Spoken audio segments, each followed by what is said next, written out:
रूस और यूक्रेन युद्ध को 1 साल पूरा हो चुका है, लेकिन ये जंग अभी तक किसी नतीजे तक नहीं पहुंची।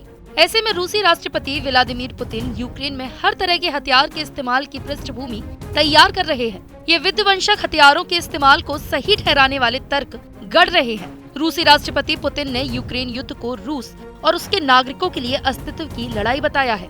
दरअसल पुतिन ने यूक्रेन युद्ध को 1 साल पूरा होने पर रूस के सरकारी टेलीविजन रूसिया 1 को इंटरव्यू दिया है, जिसमें उन्होंने कहा है कि यूक्रेन युद्ध वास्तव में ये एक ध्रुवीय विश्व व्यवस्था के खिलाफ लड़ाई है, जो किसी दूसरे का अस्तित्व स्वीकार करने को तैयार नहीं है। पुलिस ने नाटो के सदस्यों पर यूक्रेन संघर्ष में हिस्सा लेने का आरोप लगाते हुए कहा कि नाटो यूक्रेन को हथियार सप्लाई कर रहा है और पश्चिमी देशों ने रूस को तोड़ने की साजिश रची है।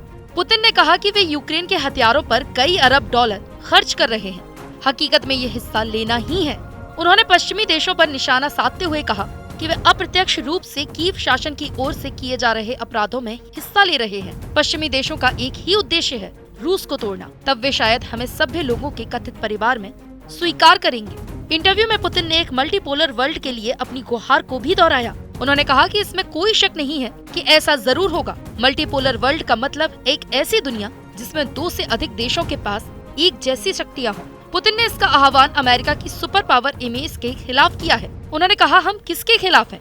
हम इस फैक्ट के खिलाफ हैं कि नई दुनिया सिर्फ एक देश अमेरिका के हित में बनाई जा रही है। उन्होंने कहा, सोवियत संघ के खात्मे के बाद दुनिया को अपने हिसाब से चलाने की उनकी कोशिशों ने ये हालात पैदा किए हैं। हम प्रतिक्रिया करने के लिए मजबूर हैं। आपको बता दें कि 24 फरवरी को रूस यूक्रेन युद्ध का 1 साल पूरा हो गया। 1 साल में न ही पुतिन को जीत हासिल हुई और न यूक्रेन ने घुटने टेके। यूरोप से आ रहे हथियारों की सप्लाई देखकर लगता है कि आने वाले दिनों में लड़ाई तेज हो सकती है। तो दूसरी ओर पुतिन के सामने भी कई चुनौतियां हैं।